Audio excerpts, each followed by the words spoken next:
L'objectif de la politique de sauvegarde du CEPF sur la conservation de la biodiversité et la gestion durable des ressources naturelles vivantes est d'éviter ou d'atténuer toute perte ou dégradation significative des habitats naturels, ainsi que de la biodiversité et des services écosystémiques qui y sont associés.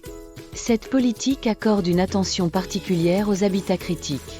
Ceux-ci comprennent les aires protégées existantes et proposées, les zones reconnues comme protégées par les communautés locales traditionnelles, ainsi que les zones identifiées comme importantes pour la conservation, telles que les zones clés pour la biodiversité, les sites Ramsar, etc.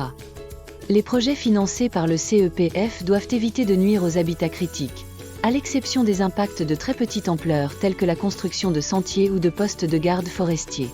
Pour les projets menés dans des habitats naturels non considérés comme critiques, les bénéficiaires du CEPF doivent prendre en compte les impacts négatifs potentiels et s'assurer que les mesures d'atténuation sont conçues pour éviter toute perte nette et, de préférence, générer un gain net de biodiversité et/ou de services écosystémiques.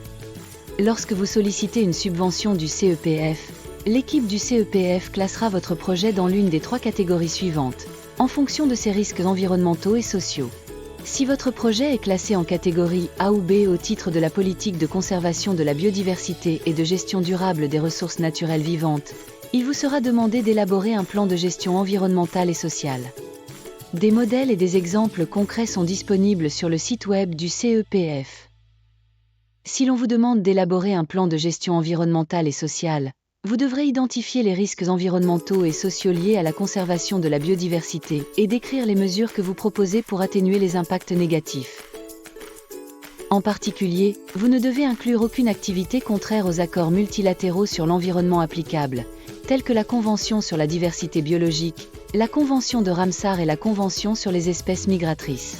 Vous ne devez pas introduire ni utiliser d'espèces non indigènes potentiellement envahissantes, par exemple dans la foresterie ou l'aquaculture. Vous ne devez pas vous procurer de ressources naturelles, comme du bois de construction, susceptibles de contribuer à une conversion ou une dégradation significative des habitats naturels. Des matériaux issus de sources durables doivent être utilisés.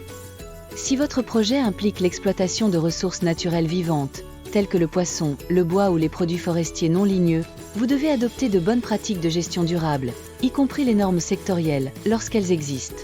Si votre projet implique la restauration forestière, il doit maintenir ou améliorer la biodiversité et les fonctions écosystémiques, et être respectueux de l'environnement, socialement bénéfique et économiquement viable.